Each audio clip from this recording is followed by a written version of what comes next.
You are now listening to the Pelicans Postgame Report. That's the big question, because like we kind of laying out the fact that the Pelicans, man, the coaches that we know at times they're going to lose coaches. That's replacing the coaches. You lose some coaches because guys are going to leave, and they usually turn around and pick from where they came from for guys. And that's what Trajan Laney did. Got, Blackstone, Freddie V. That's what they do. And it might not be over with. So he might grab somebody else. And then if James Borrego gets a head coaching job, guess what he's going to do? He's going to turn around and grab a few more.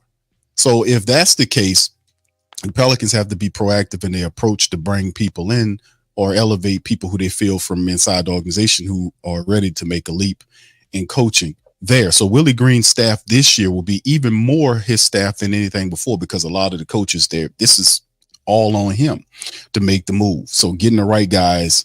And I think Borrego, like a lot of people don't like James Borrego's like, man, he trashed all this kind of stuff. Man, James Borrego had an impact on the Pelicans, bro.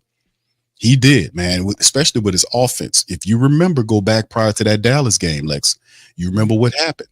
Like, we were all asking the question, and we were doing the flash reports and all this about, man, what's up with this offense that they talked about? We're going to have it. The ball going to be moving, and 3-point shots aplenty. Prior to that Dallas game, when before Willie got sick and James Borrego took over, it was very clear and obvious the difference when Borrego got in there, and it looked so good. And then players were playing so well. We didn't want to bring Willie Green back. It was like, man, let Willie take the rest of the year off with the C-19, bro. Make sure you got it all out your system. That's how good it was.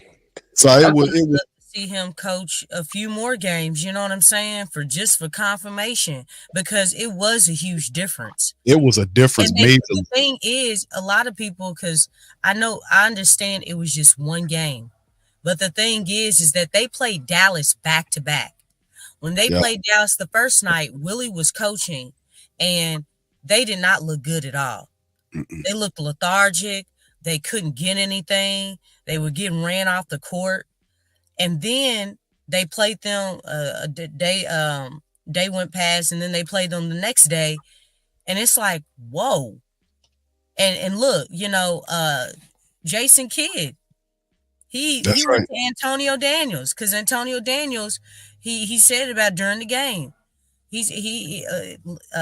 Jason Kidd came up to him. It was like, oh, who's coaching? Because I heard your coach was out. Borrego is. He's like, oh, shoot, we in trouble. That's what he said. He said, man, I got to go tell my team we got problems. Yeah, that's respect. No, I haven't heard nobody say that about Willie Green. Everybody comments about, oh, Willie Green's a good dude, but nobody ever comments about his coaching. Think about it. Willie Green is the NBA version of Dale Brown. Willie Green is like me. Willie Green is the NBA version of Dale Brown. When he was up there with Shaq and all them boys and couldn't get out the first round in the NCAA. Hey, there was an interesting story behind that, man, with how Dale ended up getting Shaq, man. Yeah, you remember Dick Gregory said that because he was friends with Dale Brown. I was like, damn, that's crazy. And he had Dick Gregory to talk to Shaquille O'Neal. And I was like, man, are you kidding me? Bro, it was weird. And he had Dick Gregory talk to Shaquille O'Neal and kind of help recruit him to go to LSU, man.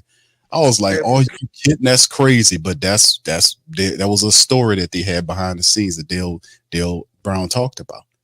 That was crazy to me how that worked. But anyway, let's kind of move this thing forward, man. Shout out to you guys for being in the stream as well. We just pinpoint some of this stuff because some of this stuff has to be resolved or at least recognized, especially the 0-27 fiasco that was the Pelicans toward the back end of the season when they just fell out of it. And you look at some of the stuff that you talk about with injuries and all that mounting up with two top people, Zion missed the playoffs, and then BI coming back from all of the stuff that he was dealing with, and then CJ McCollum, dancing and doing what he doing, and the team kind of where it is. So I mean, we that's some of the stuff that we have to kind of feed into and kind of change it up. But listen, let's kind of look at it from a different vantage point in terms of what we're dealing with now going forward. I got some stuff on the screen right here for y'all. Off-season outlook right here. for the Pelicans. Committed salaries, $161.5 million. And listen, shout out to the family members. 504 Co, I think it was, who kind of gave me the game on that. I thought it was Gail Benson. She's second now. She got knocked off her totem pole being the richest person in the state of Louisiana by Graves, who's the guy that owned the chicken Raising franchise. Cane's. I think it was Raising Cane's on there, right? Yeah, it's Raising Cane's. That dude has pushed her off the totem pole in terms of being the richest person in the state. We need to sell a team to him then. I think he would do a better way. I ain't gonna say that, but anyway. Does he like basketball? He's the official chicken of the New Orleans Pelicans, so he does business with them. So Graves, man, shout out to Graves. Is he passionate about the game? He passionate about that damn chicken. I know he good. I like chicken my damn self, so we good. All right, there you go. She's passionate about her interior designing, right? Well, she ain't doing much interior designing right now. She don't have to. Like, she got all the money, baby. All the money. Well, I'm just saying, like, I'm just saying because we talk about, knowing the game and being passionate about it and things. So, but I'm saying the same question. Like, we love chicken. Okay. No, I'm just, I get that. Chicken is delicious. Hey, man. Don't chicken, man. We ain't trying to dissect the taste, okay? But okay. But look, we just need to know, look, do you have the same type of passion for basketball as the fan base? That's what we need. That's like the number one thing like that we need from an owner. You gotta love the game.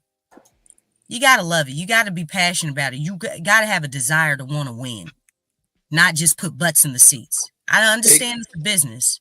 And that's the number one thing. They want to put butts in the seats. But it's like there's got to be a little bit more than that. Okay, cute. Well, yes, sir. I see you put that up on the screen. So I'm thinking you starting to think about what moves the Pelicans need to make going forward. Well, I mean, I'm looking at because this helps guide our philosophy, our off-season philosophy, because we recognize it's good to pinpoint and put the scope and put pressure. It's only one person you need to focalize all of the pressure and the heat on, and that's on David Griffin. And he understands that his fall guy that's who Trajan Langdon was. He's gone to Detroit, so there is nobody to blame. Now he can blame Willie Green, but he rises and falls with Willie being that this is his third coach in 5 years, so he can't get him up under that. Okay, so we putting pressure on him. Okay, so that's number one. Number two is if you look at the graph that I have on screen for the people, and then when we go back, I'm gonna kind of talk to the radio people about it. But 161.5 million. Is currently the committed salaries of all players involved. The tax threshold, right, is 171.3. As you can see, that's 10 mil. The first apron before the Pelicans get to that first apron is 178.7. Right, and that includes the both first round picks, or that included in the mixture. Now, and this is some of the off-season outlook. We're talking about the money. This will help decide the philosophy of how the Pelicans will improve the team. So what to watch for? The future of BI, extend or look to move, which they've already decided. They're not going to pay him that large extension. So they're going to look to move Brandon Ingram. And even the Octopus, Doc Ock, said that he's seen enough. So they're going to reset the core. Filling in the void at center. Where does that come from? Is there a trade where the Pelicans can go and grab? Because listen, we've talked about this ad nauseum. We're gonna go over it a little bit more because it's solution time, and we've been giving solutions and commentary. Filling the void at center because we need that, because Valanciunas wasn't the answer. That's obvious, despite the fact that he was he could have been a double machine for the Pelicans all damn season if you use him properly. Shout out to Lexxah on that. The Trey Murphy III rookie extension. What does that look like? That's also something to look at. BI is looking to be traded, and whoever you're going to bring in here, the Pelicans have to be looking at superstars, and superstars aren't cheap, and you can't go out in free agency and woo a superstar to New Orleans. So the only way you're going to get the son of a gun is that you have to go out and use your assets to trade for him, which is what the Pelicans been doing since the end, with prior to that with CP3 and Drew Holiday and all of our better players who got tired of being here because of the mediocrity. Now you have BI not paying him, shipping him out. You have to get a superstar. They're going to swing for the fences. They need a superstar. That's why I said trade. That's why I said Spider, even though I think it'll end up being trade. People don't want trade. You're going to end up with trade.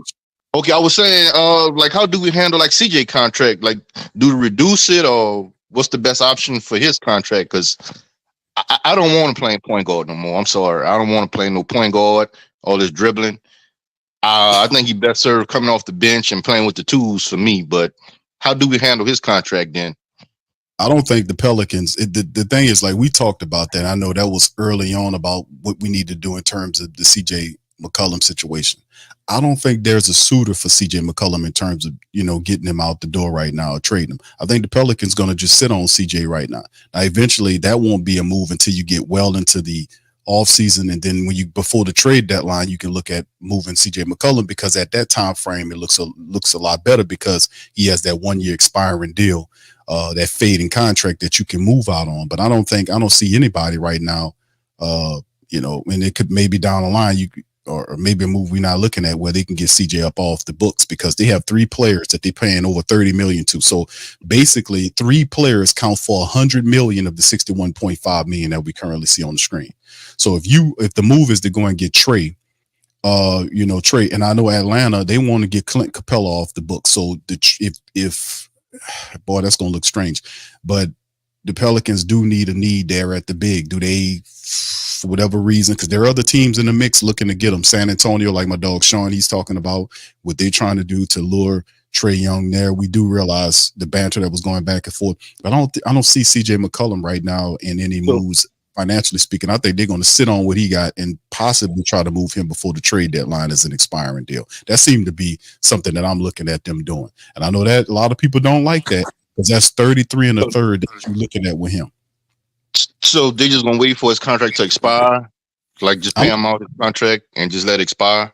I don't think expire. I think they're going to trade him. I think they trade him, but like I said, after this year, like if they keep him, they're going to trade that contract. My opinion is they trade CJ McCollum before the trade deadline, because like I said, it's an expiring deal. Like next year, that $33 million comes off the books.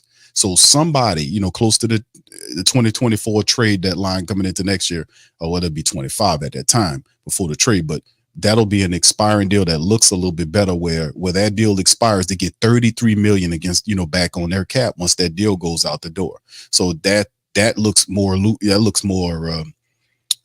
I would say prettier. It looks prettier at that time to understand, that focal. But like I said, I don't know if they have anybody, despite the fact CJ McCollum was one of the top 3-point shooters for the Pelicans. That's way too much money, and you got to move on from him anyway, because you reset the core, and he's not a part of the new core that you want to have. So if you're bringing in Trey, some kind of way, you're going to have to move these guys around, and what if Atlanta says, hey man, we'll give you Trey, but you got to take Clint Capella, which is what, 20 million or whatever he's making.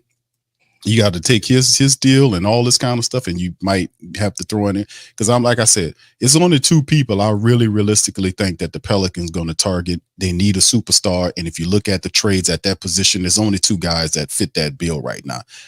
That's Trey Young, which is, I think, their number 1 option, and they also said that they're interested in Spider. I don't think they get Spider, but those are the guys, and those are superstars. They need a superstar with Zion. Hey, Q, but part of the problem is the Pelicans is not the only team that have bad GMs, man. There's a bunch of bad GMs out there, because to me, if you had to think about what the problem that the Cleveland has and Atlanta have, right? You've had these teams for 2 and 3 years, man. If they're not doing anything or advancing as a team, you need to start making moves with those players. Maybe if you trade one player here for another player that might fit better with the group you have, then maybe your team could be better.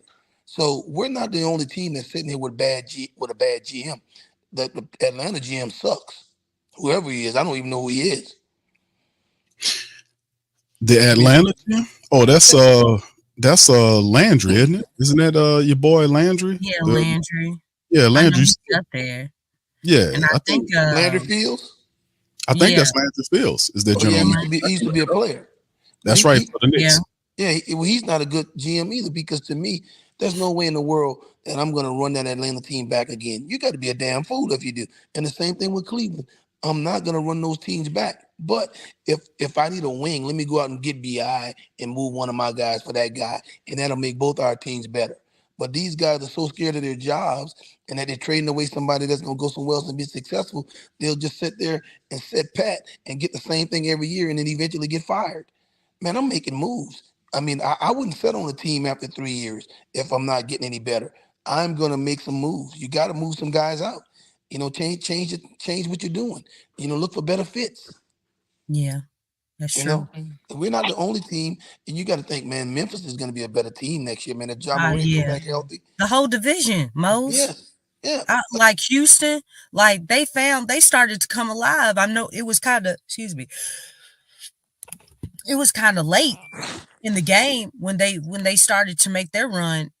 Trying to beat out the Warriors to get into the play-in, but they were playing well. And they're going to get some help for Wembanyama because Sean was saying that they're looking at Darius Garland and Trae Young as well. Well, the Rockets need to make some moves too because they got too many young players, right? So they need to move out and get them a veteran. Sending BI over there for that what's your boy name who came out of Auburn, that center, man, that wouldn't be a bad move right there. If we that could come in and take care of 5 and give us a stretch 5, that could shoot, rebound, and run the floor. What's his name? Jabari Smith. No, Jabari Smith. Okay. To me, he plays the 4. Yeah, but he's really a 5 to me. Because he's a 6'11" guy. You know what I'm saying? So the way the game is now, you want. To me, he would really excel at the 5 position. A guy that can run the floor and shoot the ball like he can. I just think he's really, think about how effective he is at a 4. But at a 5, man, he would destroy people as a 5. Especially playing with Zion because now you got that stretch 5 that you're looking for, and then you got a guy that plays above the rim. So, and that's what the Pelicans. He might be part of their core, though. Jalen Green, I don't think they want to let them go. But they got to move somebody. They can't pay all of those guys, all of the contracts. You're already paying Van Vliet what you're paying him, right? So Şengün gonna need a max contract. Jalen Green's gonna need a max contract. Jabari Smith, you don't have all those maxes. So you're gonna have to move off of somebody at some point, right? You can't pay all of those guys max contract. I was reading just this week, the new contract, the new TV contract that the NBA is getting. They said by the year 2032, a max deal is going to be like $1.1 million per year. That's what a guy's going to get when he signs that extension. He's going to get, if he get a 5-year, $101 million. That's a $500 million contract now. Man, that's crazy. If I'm a young guy right now, and I'm looking for me a wife, she gonna be 6'5", bro. I'm gonna make me some babies. I want to make me some NBA guys. I hate to say it like that. I'm looking for some 6'5" girls to have some babies with, man. I ain't just leave love out of it, right? No, what love got to do with it, man? Just leave that all the way out. I had an uncle used to say, "Love don't make you go to the bathroom. You got to eat." Happy Father's Day, everybody. Happy Father's Day. Yeah, man. I'm looking. Man. Let me look at this. We'll finish this and let me put it on screen for everybody. That's the biggest I can. Let me see if I can kind of zoom in on this thing so everybody can see it, because this is a big, it won't go any larger than that. But this is one of the things I kind of talked about, family, in terms of the all-season outlook, just to finish up on it. This is some of the things the Pelicans are facing besides all of the turnover with the assistant coaches, that they'll have to fill slots for that. The trade of Brandon Ingram to bring back a superstar.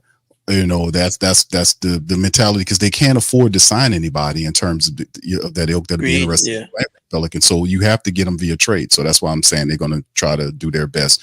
Now, if they don't get a Trae Young, or if it's too much for them to get, or they're asking for too much, then I can see them falling back to perhaps a DeJounte. What's too much? What's too much? What's too much to you? Them asking for like what they did last year. Like they were trying to get Herb Jones in a deal for DeJounte Murray and all that, and they turned them down on the Herb Jones thing. But if you give them BI, I think I wouldn't give them like my shooters. Herb Jones to me is off limits. A lot of people say, and see you most, you're gonna be like everybody but Zion is off off limits. Everybody but Zion is off limits. See, so I wouldn't give up Herb. I think Herb fits what we gun. If you can keep Herb, if you can keep Trey, if you keep Jordan and some, a guy like that, then I think you're doing good, because if you get Trey Young, you pair him with all those shooters, I think you're doing yourself a good justice. And all of the space that you're creating, and all of just with Zion being such a really great big that can be able to pass the ball to these shooters that are positioned everywhere, I think that will help the Pelicans offense just flow like unbelievable. So I wouldn't give up a Herb Jones. I wouldn't give up Jordan Hawkins. I wouldn't surrender some of the players, Trey Young. I mean Trey Murphy. In the perfect world, right? You're talking about in the perfect world. But I'm saying, but I wouldn't surrender them. Now, for everybody else, to me, is up, including the Pelicans have a treasure trove of first round draft picks that they could throw at Atlanta to entice them. Come on. We know that. For me, the only guys I would keep off limit would be Zion and Trey Murphy. Okay. To me, everybody, I mean, man, I love Herb, but I'm not gonna let Herb be the reason why I can't get Trey Young. I just wouldn't let that stand in my way of getting Trey Young. Man, we need right now, we still gonna be stuck in the same little thing. Okay, if we don't get him, and we still gonna be here with Herb making great defensive plays, and we still getting winning 40 something games and not going anywhere. Man, sometimes you have to give up something to get something. But that's not giving up. BI is not nothing now. I mean, we do have. But if that's not what they want, if that's not all they want. But if that's not all that they want, you have first round draft picks. You got other people you could throw in the pot. And like I said, if it comes down to that, like I said, that's a very interesting point. Would you not give up Herb Jones to get Trey Young if they say, listen, we'll give you? What about Dyson? Who? Dyson. See, a lot of times I'm watching all these deals that's being made by other people, media, right? He don't believe in that. He said give up Dyson because Mo's philosophy has always been you don't fall in love with these players. Jose Alvarado, carnival tricks. That's all he is. Little slideshow Bob is what he is. See, but see, he said these are Walmart players. Like you go to Walmart, you can go buy a Najee Marshall, stuff like that. So yeah. See, he coincides. He co-signed that. Yeah, that's what I'm saying, man. But everybody want to make a trade, and you want to give up your junk. You don't want to give you Well, like the Kings. One man's junk is another man's treasure, though. But that depends on what the junk is, though. So what I'm saying is, you in other words, the Kings they want BI, but they want to send us Harrison Barnes and Kevin Ward. Who want that? No, that's a bull crap trade. That's what I'm saying. You got to give up something. Well, the thing is, look, we talk about how the Pelicans don't develop well. Nope. Dyson plays very solid defense. There's a lot of teams that can use, first of all, and he is young, right? Youth being young is a huge plus. That raises your stock. Man, in 3 or 4 more years, Dyson will be back in Australia giving Outback tours. Hey, all I'm saying is that you got 29 teams that can always use a defensive player, and he's young. Crikey. Okay. You know what I'm saying? I mean, I'm just saying, like, those are two things that he has going for him. Now, offensively, he may not have it all together, but he's still young. Okay. Like, and you talk about the Harrison Barnes. How old is Harrison Barnes? He's old. Harrison's old. So I can understand that because you got to look at those details. If a player has that youth and they have a strong skill set, that you can be valuable depending on which situation you go into. Okay, all right. I know I'm not taking him. You can take him if you want to. I'm just saying, but Mose, it's all about what the other team needs, though. If he fulfills a need for another team, that the value is high. Yeah. Just like right now, Atlanta. Somebody was saying that the way that Atlanta podcasts are talking about Trey, they dogging him right now. Yeah, they are. They won't trade him. But him coming into this situation, first of all, it's a new start. Him and Zion are cool. You know what I'm saying? I mean, I'm not telling you I would leave with Herb. Hey, look, take Herb. But if that's the deal breaker at the end, and they say no, I just got to have Herb, and I'm like, Herb, man, I love you, bro, but you got to get up on out of here. You know what I'm saying? I mean, that's I where just I'm feel at like we because have to other me, pieces because out of everybody, Herb took a huge leap. He took a huge leap offensively and defensively. But the offense, I mean, 40%. Yep. Like, You're you know what true. I'm saying? Like, Yeah. he took a huge leap. Look, I think a lot of people were looking at, hey, Herb, we want you to take the shot, not Trey Murphy. Now, obviously, Trey Murphy was coming off of injury, but I heard people say that, like, man, Yeah, they sleep. You sleeping Herb on really Herb. improved. No, I'm not, man. I Herb like is, Herb. yeah, I Herb's, like Herb. but I mean, Mose, he really he's catapulted to that 3-and-D. he's a He 3D obviously now. had the defense, and look, just when you thought his defense couldn't improve, it did improve. Yep. Henceforth, he our defensive team. He was Right. the only guard. Yep. He ain't gonna stop at that. Herb Jones is not just defense anymore. Herb Jones is a 3-and-D guy now. Man, if I could get you to take Dyson Daniels, I'm sending you Dyson Daniels. But of course they're going. I'd rather send Dyson because he's still young and he does play defense. But Herb, man, like his contract is a good contract, Mose. Right. You know what I'm saying? I understand all that. That's probably the best decision that they made with him. Is they got him that new contract the year before. I don't like you should have been Herb agent because Herb would have got more money. He deserved more money. Now, if they didn't wait a year, now they jumped up where they were supposed to and gave him that money. They didn't even haggle with him. And now imagine if they had waited. Well, imagine how much money they would have to pay. Because he got all defense. That all defensive first team makes a huge difference. Yep. Like this stock, like right now, everybody want Herb. His contract is nice. His improvements in both on both sides of the floor just shot up. Yep. Not just a little bit. It was a jump. So y'all think y'all could get BI? You can get Trey straight up for BI?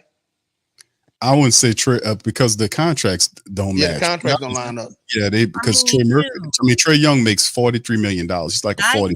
And those picks that from the Lakers and the Bucks that you are not using. It would more than likely, yeah. I mean, the benefit, but you're right. It wouldn't be Atlanta. Wouldn't be like, hey man, I want to send Larry. If I got to get rid of anybody, I'd like to send Larry over there with him. Yeah, that too.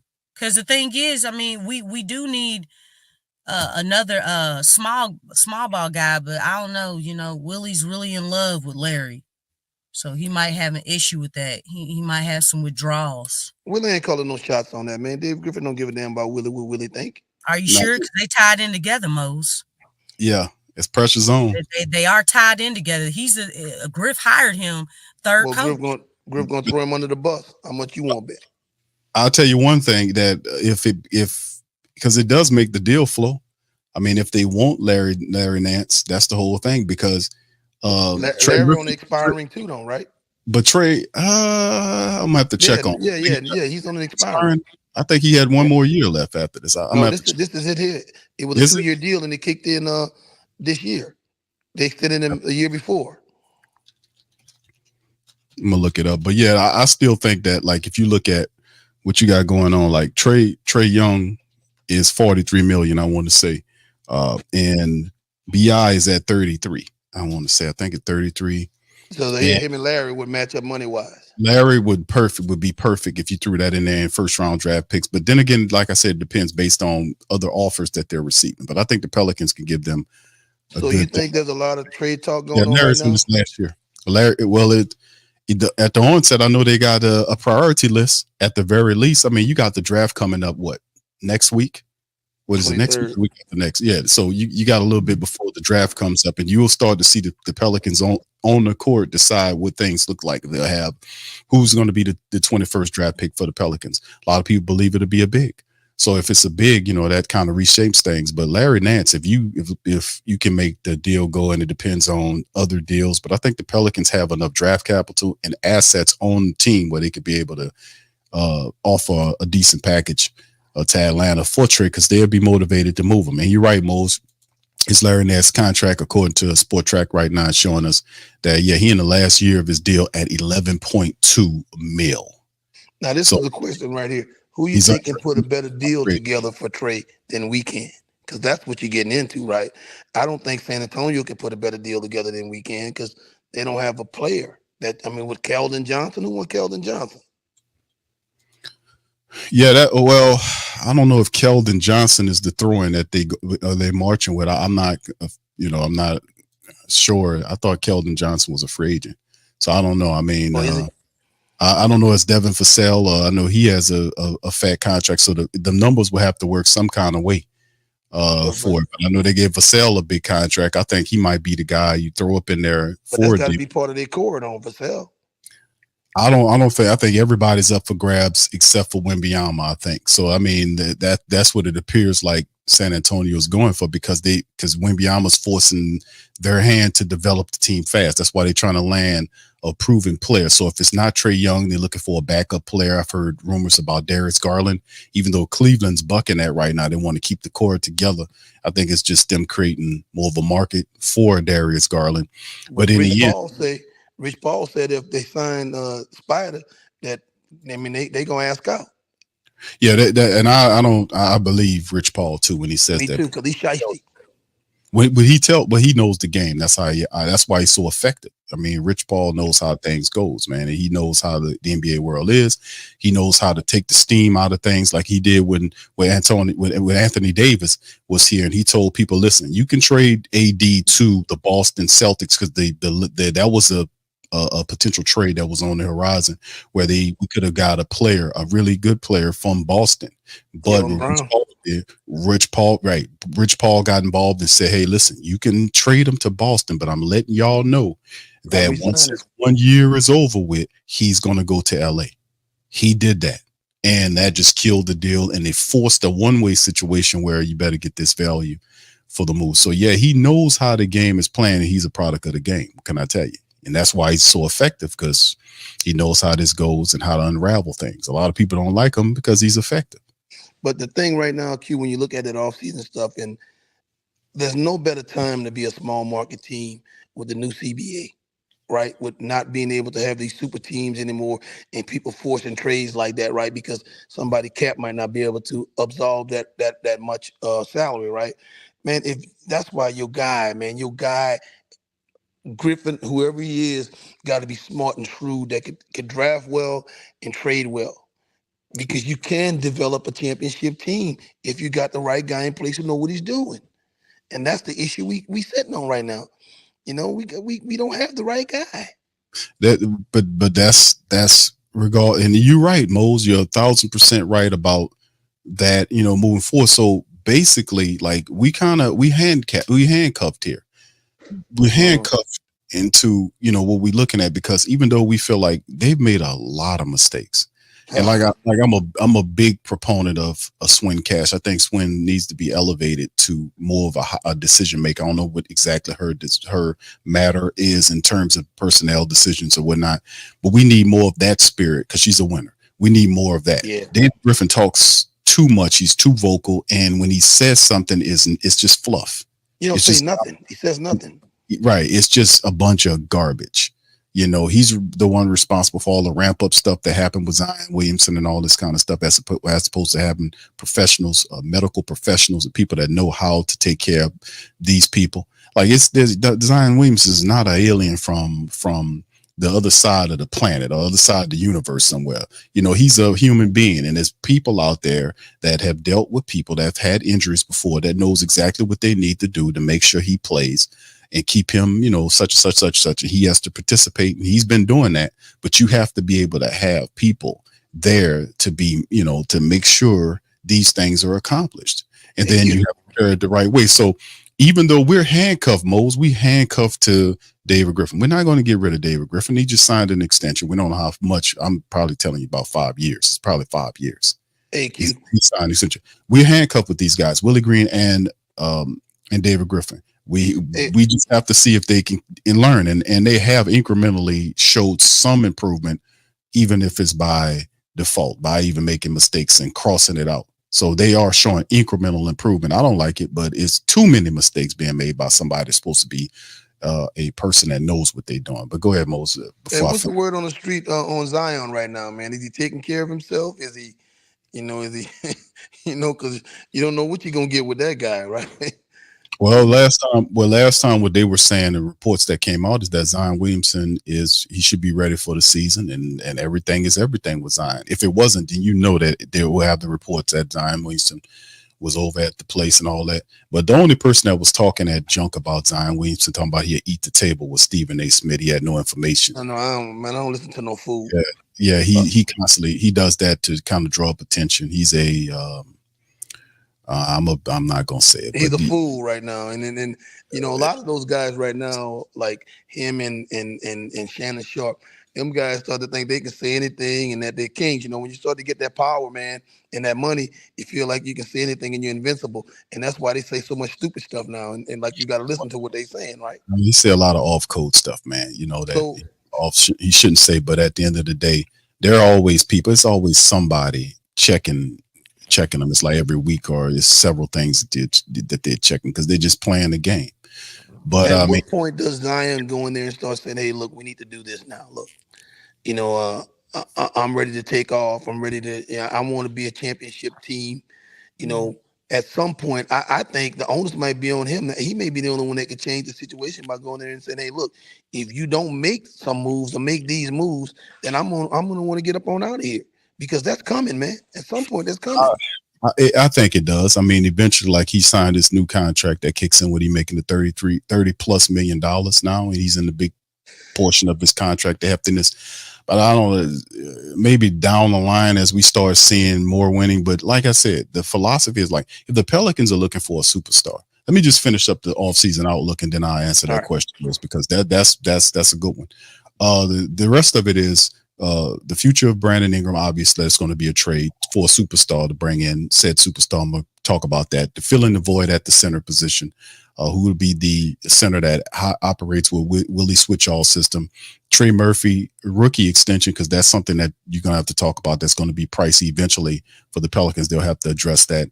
And of course, we know that the 17th pick, they deferred that to the Lakers this year, while they'll be picking at the 21st pick, who will be the pick. And the free agents, Big V, Najee Marshall, and Jose Alvarado operating underneath the team option. So the Pelicans are dealing with a lot of stuff outside of the associate, replacing the assistant coaches like Fred V and potentially James Borrego, a couple of execs like Blackstone and all this kind of stuff. They already elevated Bryce Graham to the general manager position.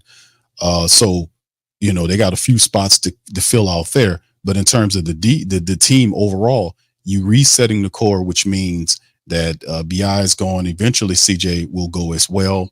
And, maybe not right away, but eventually he will go. And then there are guys, in the second line that you have to look at. Najee Marshall was one of the big role players off the bench, the second liners for us off the bench. He's gone. So he's going to get paid. The team option on Jose Alvarado, what does that look like moving forward? It all depends on the trade. When you get BI out, is Dyson Daniels a part of that? So it's a lot of stuff that has to kind of work itself through here to see what it looks like. So, but that's pretty much some of the stuff that they're facing going into the off season. Now, the philosophy, like we talked about this before, a lot of people, some people don't like Trae Young. A lot of people do. And the reason why the focus is on the Pelicans to land Trae, in terms of them getting a Trae Young, because of his superstar mentality. The Pelicans can't get a superstar in free agency. They can't. They'll have to trade talent like BI to acquire somebody to play with Zion Williamson to kind of bring excitement and kind of elevate the team. Now, he does fit a position of need because we haven't had a true point guard to direct the team in some times. He's a guy that's one of the best shooters in the NBA. He also is a really good assist guy, good with the lobs and everything. So that'll be really exciting basketball. He does space, in Zion, the floor thing. You have all kind of room, and then we have all these other guys based on who will be remaining if the trade pull off. But you got to think about it like this: the psychology of a superstar. If Trae Young comes to this team, is it really Zion's team? Even though Trae might say, yeah, this is Zion's team, he's a superstar. But Trae Young be making $10 million more than Zion Williamson. When he comes here, he's been a multi all-star. He's not going to play Batman to Zion Williamson. I think that, when you bring him in here, Trae Young basically is going to become pretty much the leader of the Pelicans. And Zion Williamson, I don't think you'll have a problem with that because Zion Williamson is not a vocal person in terms of saying this is my team. No, he's very unselfish. Even he's unselfish to a fault. So I think because when Trey comes in, Trey is not going to be Batman. I mean, excuse me, I'm saying that wrong. Robin to Zion's Batman. No, Zion's going to be Robin to Trey's Batman. That's just how it's going to look. He's going to make more money. Then you'll have the ball in his hands to be able to set up everything. He has more years of experience in playing in the NBA. So if that is indeed the move, the psychology of it from a superstar perspective kind of makes Trey the guy with Zion paired with him. So that will be interesting. Now, the DeJounte Murray, any part, because DeJounte is not seen as a star. He's a good player, but he's not seen as a star. But any other way, like if you bring a Spider Mitchell here, it's the same damn thing. Spider Mitchell is not going to play Robin to Zion's Batman. It's not going to work like that. These other guys are, they're a little bit more accomplished than a Zion Williamson. So it kind of reset the philosophy of the team moving forward. So let's address that. What do you think about that, Lex and Mose? What y'all think about that? Well, to me, Zion is the perfect number 2 guy for those guys, right? But because they kind of have different kind of games that kind of mesh together, right? Because Zion is, get to the hole, dunk kind of guy, where those guys are floor spacers, but they're also good passers and they're good lob throwers. See, the problem with the Pelicans is we don't have any lob throwers, right? So, it took me a while to come to Trae Young, right? Because at first I was like, well, damn, he's such a defensive liability, right? And then I started saying to myself, as I watched the NBA games more and more and more, to me, he would be such a problem on offense that his defense would even make a difference. All you have to do is be serviceable on defense. Just keep your guy in front of you, right? Just keep your guy in front of you, make the guy finish over you. Because good scores in the NBA, I don't give a damn how good you are. They're gonna score on you, the real good guys. So you just don't want to be like Luka was playing the last 2 nights until before last night, where he just wasn't guarding anybody. But if you just serviceable, then you're okay, right? So I started thinking a guy like Trae Young can go for 45 or 50 points. Man, I'd rather have that guy with Zion, right? A guy that can go for 45 or 50 points. I think you have enough around him where the Pelicans could be a problem for somebody, man, especially if they get a decent center. They could be a problem in this league with those 2 guys.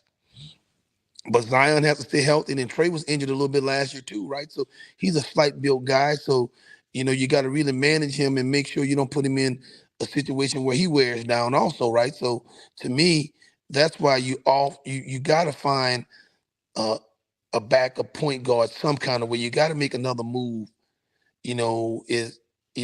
however, you got to find another guy that can come and run your second unit. That's why I was saying when you look at somebody like Cleveland, if you had Cleveland wanting to give you the center, Jared Allen, and somebody like a Karis LeVert, you got to find a Karis LeVert kind of guy that can come and run your second unit. You know what I'm saying? Or is it CJ? Is CJ the guy that can run your second unit? He's just going to come down, dribble, shoot. So I don't know, man. I just like Trae Young. I just like the fact that because Trae Young is the only superstar out there that you can get your hands on. And then think about the league now. How many superstars are left in the NBA right now? When you look at it, you got young guys. You got Luka, right? You got a guy like Embiid. You got the 2 guys in Boston. You got Ant-Man, right? You got Shea Gilgeous. But the league is getting old. Guys like LeBron and all those older guys are starting to play out. Even Giannis is starting to get old. Damian Lillard is starting to get old. So the league is going to be wide open in the next couple of years because all of those guys are going to be old guys. So if you can bring a guy in like Trae Young and you got Zion in place, now you have 2 legitimate, superstars. You just have to build around them now and you got a shot at that thing, man. Because we could beat Minnesota as good as they say Minnesota is. Man, Minnesota didn't give the Pelicans problems. I mean, that's the one team that we matched up good with better than anybody in the league. We were like 3-1 against Minnesota, right? We even played Boston real well in Boston and halfway decent a little while here in New Orleans. So you put another guy like Trae Young that can score to go with Zion, man, and Trey Murphy, man, you got a chance. I think those three guys together, and then even if you don't have to get rid of Herb, man, you can make a run at this thing. I really think you can. Now I might be a fool, but shit, I can't be any more foolish. I can't be any more foolish than David Griffin is. Yeah, it depends on, like I said, it depends on where, because I mean, like I said, it depends. Like we're the leadership in terms of David Griffin and Willie Green. We went over that a lot, and and it's true. That's a lot of facts there. As the records, the statistics back up everything we've been saying. I mean, there's a lot of truth there, but we're handcuffed with these guys, unfortunately, with these contracts and whatnot. So we just have to be very focus on the moves that they make, because the draft and then what they do with the signings, because they have to find somebody to pair with Zion, man. They got to find somebody. And like you said, the Trey Young thing is very evident, because they have to find a superstar. And like I said, Zion Williamson is a guy, he's not going to be like, man, this is my team. He's not going to be on that. He's a team guy. Right. He's very unselfish. So if Trey Young's the guy that leads the team and Zion's catching lobs from him, I don't think Zion cares about that as long as we're winning games. And truly, it would be very appealing if we, depending on whatever the package is that the Pelicans are willing to offer up to land Trey, because I know Atlanta's, we're not going to just, get away with that clean. I know it could be probably a 3-team deal involved in all this kind of stuff. Yeah. It'll be complex. It could be complex if it's not just us going with them, because we have the draft assets, we have the contracts to pull it off. We just have to make sure we keep some of the core pieces that fit Zion Williamson's game, like our shooters. If we keep our shooters, I think we would be fine. If we can, give them extra picks or whatnot, we'll be fine. I think we'll be fine. And in terms of, like, we talk a lot about the top dogs, which is important, but the role players, the Najee Marshalls and these guys, you're going to have to replenish those guys. Najee was a big part of what the Pelicans did the last 4 years. He really was.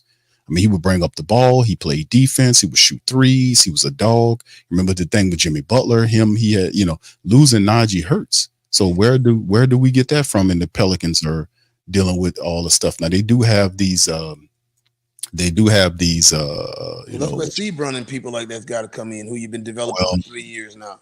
Well, Sebron doesn't play any defense. That's the problem with Sebron. Sebron's not a good 3-point shooter, and he's not really good defensively, but he's a big guard that does attack. Why you keep wasting assets? Why you keep wasting time and assets with guys? I was asking the same question on yesterday, Mose.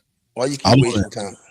I would like to bring Najee Marshall back. I wouldn't lie about that, man. You ain't got enough money, man. Najee got to go get paid, man. See, that's what it comes down to, man. When you talk about some of the stuff, and we covered this yesterday, some of the financial moves that Griff made. I mean, that's the position that he's actually just put the organization in, as far as not bringing him back.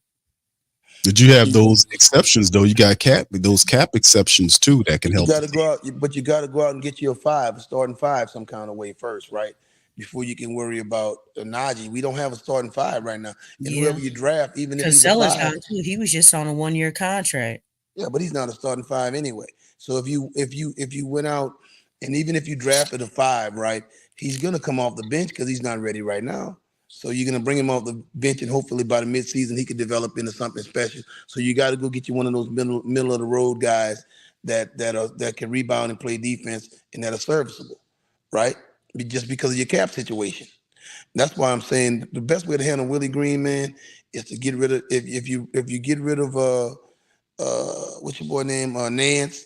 You got to get those guys off the roster for him not to worry about them. I mean, what do you think about Jose? You picking up the option? I know he's just playing for peanuts. So what you thinking? Well, for him, that's a lot of peanuts. But I mean, yeah, I think because I mean it's cheap, right? It's feasible, so yeah, I think they gonna keep Jose. Well, and like I said, it depends too. It's like 1.8 million or something like that, right?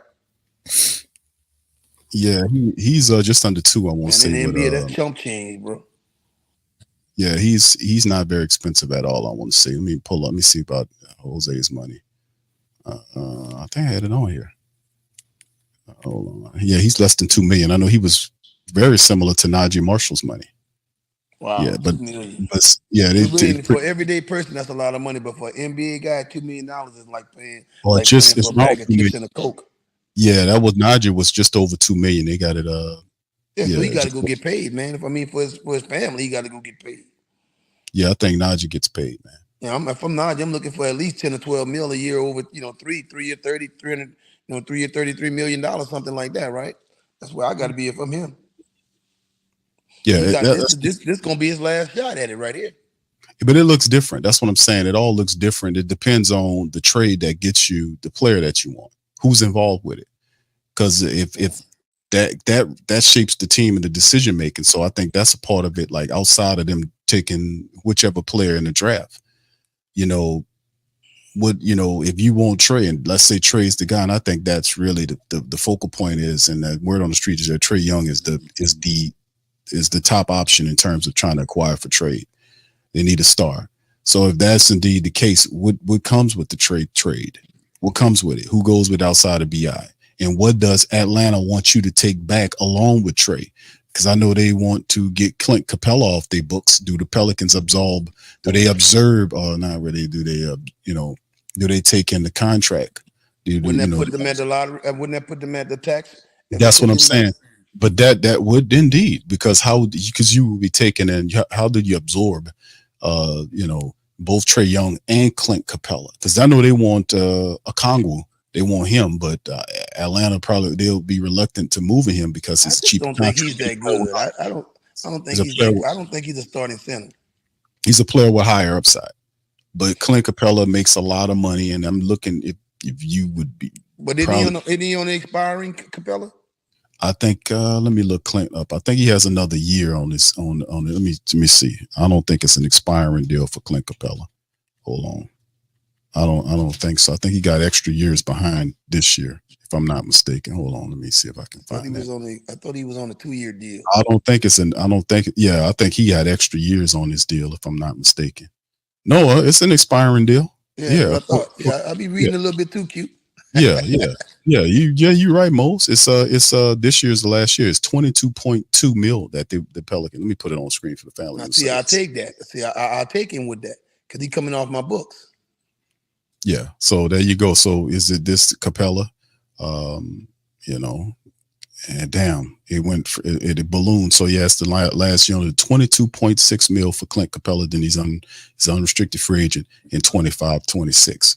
So there you go. So and that's one of the things that we kind of looked at too, because it's the Pelicans would if Atlanta tells them, hey man, if you want Trey, you might have to take in the Clint Capella $20 million contract to make it pop. Then you can turn around, you can move him at the trade deadline too. You know what I'm saying? So yeah, so you got some options right there, right? So yeah, but you also have to, but you still also have to account for if Trey's the move, and you, depending on who you bringing in, then you taking in 22 million or whatever it is from Capella plus Trey Murphy's $43 million contract, and then sending out 30+ mil for him and probably Larry Nance. If you bringing in Clint Capella, that means Larry Nance is gone, and Larry's at 10.6. Larry's at 10.6, I want to say. So yeah, Larry in his final year of his deal. So if they agree to that fits the contractually speaking there, plus another potential asset like a Dyson Daniels and multiple first-round draft picks. Yeah, if they can go for that might actually be the interworkings, or might be actually the blueprint. Potential Atlanta Pelican deal.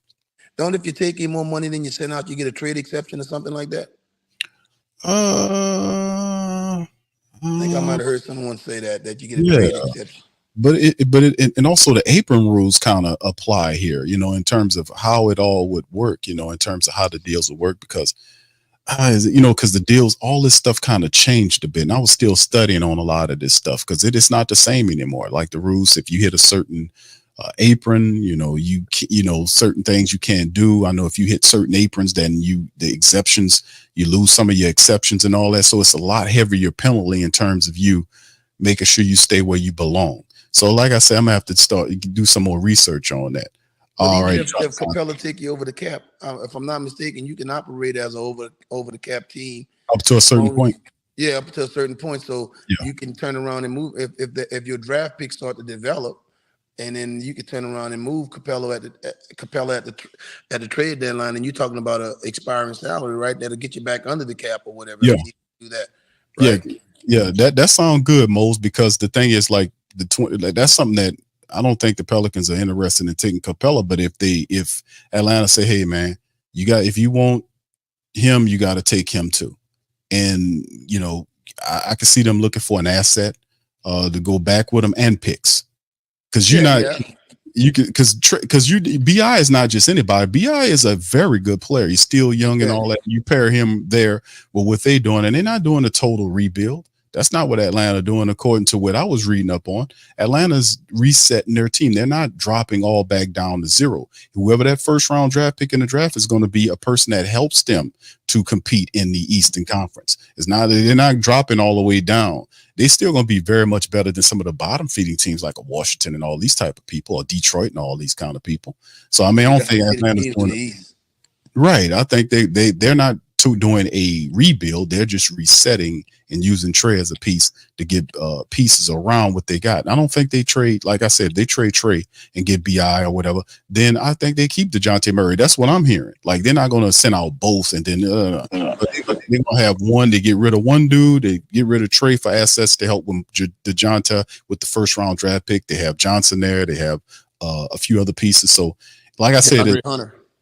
Right. So it all depends on, man, like what does the skeleton work for a plan with the Pelicans look like? But I do think that it involves them taking on the Clint Capella, which means we would have to send out Larry Nance and we have to work some stuff.